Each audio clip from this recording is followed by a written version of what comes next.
নজর রাখবো পরবর্তী সংবাদে। বাংলাদেশ থেকে ফের একবার ভারতে অবৈধভাবে অনুপ্রবেশের চেষ্টায় লক্ষ্য করা যাচ্ছে একাংশ ক্ষেত্রে।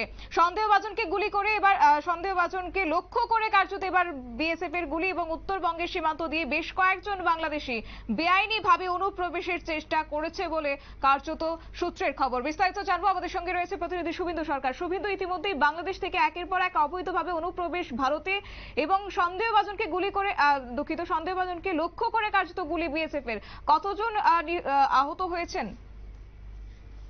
একেবারে দেখো শতাব্দী, আসবো সেই প্রসঙ্গে আসবো, তবে আগে যে গোটা প্রেক্ষাপট সেটা আরেকবার বলে রাখা ভালো যে বাংলাদেশের রাজনৈতিক পট পরিবর্তনের পরে কিন্তু যে সীমান্ত সুরক্ষা বাহিনী তাদের সীমান্তে তাদের নিরাপত্তা আরো কড়া করেছিল। তারপরেও কিন্তু অনুপ্রবেশ হয়েছে এবং অনুপ্রবেশ এরাজ্যেই বহু রোহিঙ্গা বহু বাংলাদেশি ধরা পড়েছে এবং লাগাতার অনুপ্রবেশের চেষ্টা চলছে। সেই খবর আমরা দেখিয়েছি, সেই খবর বিভিন্ন সংবাদ মাধ্যমে কিন্তু বেরিয়েছে যে লাগাতার অনুপ্রবেশ রয়েছে। অনুপ্রবেশ রোধে একেবারে সেভাবে কিন্তু প্রশ্ন উঠছে সীমান্তরক্ষী বাহিনীর ভূমিকা নিয়ে। তবে এবার যে ছবিটা ধরা পড়ছে সেটা কিন্তু একটু অন্য রকমের। এবারে ভারতের সীমানায় ঢুকতে গিয়ে অনুপ্রবেশকারীরা তাদের বিএসএফ এর গুলিতে একজন মারা গিয়েছেন এবং সেই ছবি কিন্তু আমরা দেখাচ্ছি নিউজ ভ্যানগার্ডের পর্দায়।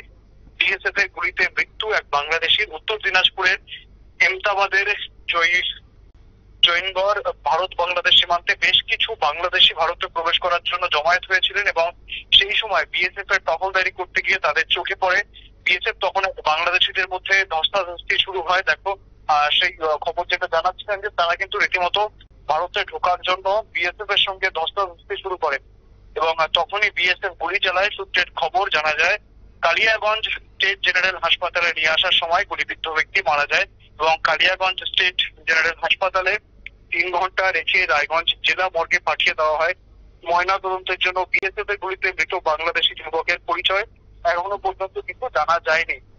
দেখো, তোমার যেমনটা জানাচ্ছিলাম যে বাংলাদেশের পট পরিবর্তনের পর থেকে সীমান্তে কিন্তু অনুপ্রবেশের সংখ্যা করা হচ্ছিল এবং সেই মোতাবেক কড়া নিরাপত্তা বেষ্টনী ঘেরা হলেও নিরাপত্তা ব্যবস্থা করা হলেও কিন্তু তারপরেও সেই অনুপ্রবেশ হচ্ছিল, বিভিন্ন জায়গায় হচ্ছিল। আমরা দেখেছি, এর আগেও সেই ছবি দেখেছি আমরা যে তোমার বর্ডারের পাশে সীমান্তের পাশে প্রচুর পরিমাণ বাংলাদেশি জমায়েত হয়ে রয়েছে। তারা ভারতে ঢোকার জন্য অপেক্ষা করছেন। বিএসএফ এর সঙ্গে রীতিমতো তাদের কথা কাটাকাটি হচ্ছে এবং অনেক জায়গায় দেখেছি আমরা বিএসএফ তাদের সান্ত্বনা দিয়ে বা তাদের সঙ্গে কথা বলে তাদেরকে আবার দেশে ফিরিয়েছেন। তবে এক্ষেত্রে যে ছবিটা ফুটে উঠেছে তা কিন্তু রীতিমতো ভাবনার বিষয় যে বিএসএফ এর গুলিতে কিন্তু ইতিমধ্যেই একজন মারা গেছে বলে জানা যাচ্ছে।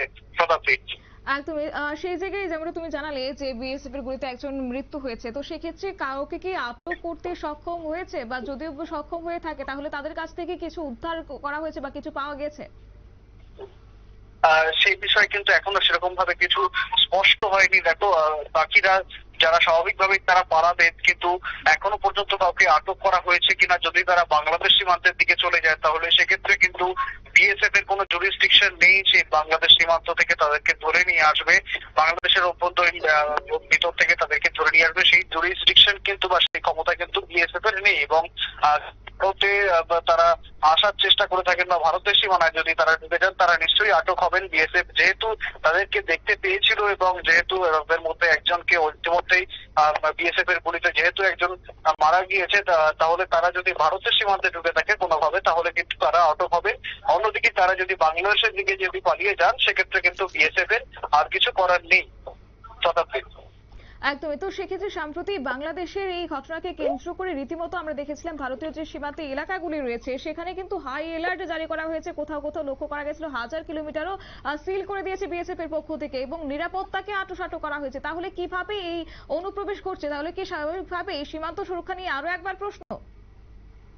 হ্যাঁ, দেখো শতাব্দী, আমরা সেই খবর কিছুদিন আগেও পড়েছিলাম। বাংলাদেশে যেভাবে ভারত বিরোধী জিগির চাউর হয়েছে এবং পাশাপাশি যেভাবে বাংলাদেশের যে জেল থেকে একের পর এক জঙ্গি নেতারা ছাড়া পাচ্ছেন, তার ফলে যে উত্তর পূর্ব ভারত সহ বিস্তীর্ণ অঞ্চল, ভারতের যে সীমান্তবর্তী রাজ্যগুলি আছে সেই সীমান্তবর্তী রাজ্যগুলি যে আভ্যন্তরীণ নিরাপত্তা ঝুঁকির মুখে পড়বে সেই কথা কিন্তু অজানা ছিল না কারোরই। গোয়েন্দারা কিন্তু বরাবর সেই বিষয়ে সতর্ক করে এসেছে। সমস্ত বর্ডার সিকিউরিটি ফোর্স সহ স্থানীয় প্রশাসন, যারা সীমান্তবর্তী থানা রয়েছে, সমস্ত জায়গায় কিন্তু ইনফর্ম করে এসছেন এবং পুলিশ প্রশাসন সেই হিসেবে টহলদারি চালাচ্ছে। তারপরেও কিভাবে অনুপ্রবেশ করছে আমরা দেখেছি।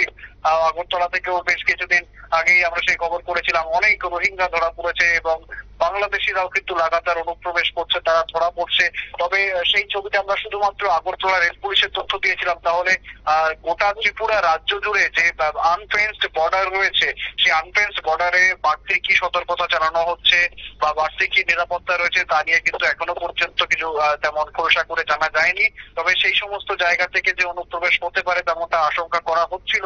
পাশাপাশি যে একাধিক জায়গাগুলি যেগুলি বর্ডার সিকিউরিটি ফোর্স জানতো বা জানতে পেরেছি এখান থেকে অনুপ্রবেশ হতে পারে, অর্থাৎ সেই চোরা চালানের পথ, সেই চোরা পথগুলো কিন্তু বন্ধ করে দেওয়া হয়েছিল। তারপরে কিভাবে অনুপ্রবেশ হচ্ছে স্বাভাবিকভাবে এই প্রশ্ন কিন্তু আসে এবং পাশাপাশি সেই নিয়ে বর্ডার সিকিউরিটি ফোর্স তারা তাদের কাজ করছে, তারপরেও যে লাগাতার অনুপ্রবেশ হচ্ছে তা নিয়ে কিন্তু প্রশ্ন থাকছেই তাদের ভূমিকা নিয়ে। একেবারে সুন্দর, ধন্যবাদ। বিস্তারিত বিষয় তুলে ধরলো আমাদের প্রতিনিধি শুভেন্দু সরকার এবং যেমনটা জানাচ্ছিল যে সেই জায়গায় দাঁড়িয়ে কার্যত ভারতের বিভিন্ন সীমান্ত এলাকাগুলিতে কিন্তু এখনো পর্যন্ত হাই অ্যালার্ট জারি করা হয়েছে এবং অতিরিক্ত জওয়ান মোতায়েন করা হয়েছে। তারপরেও করছে একের পর এক অবৈধভাবে অনুপ্রবেশ, শুধুমাত্র আজ রাজ্যেই নয়, একই সঙ্গে আছে দেখা গেছে উত্তরবঙ্গের সীমান্ত এলাকা এবং সেই এলাকা দিয়ে কার্যত বেশ কয়েকজন বাংলাদেশি বেআইনিভাবে অনুপ্রবেশের চেষ্টা করেছে বলে অভিযোগ এবং সূত্রের খবর। যদিও সেক্ষেত্রে সন্দেহভাজনকে লক্ষ্য করে গুলি করেছেন বিএসএফ। নিয়ে নিচ্ছি ছোট্ট একটি বিজ্ঞাপন বিরতির সঙ্গে থাকুন।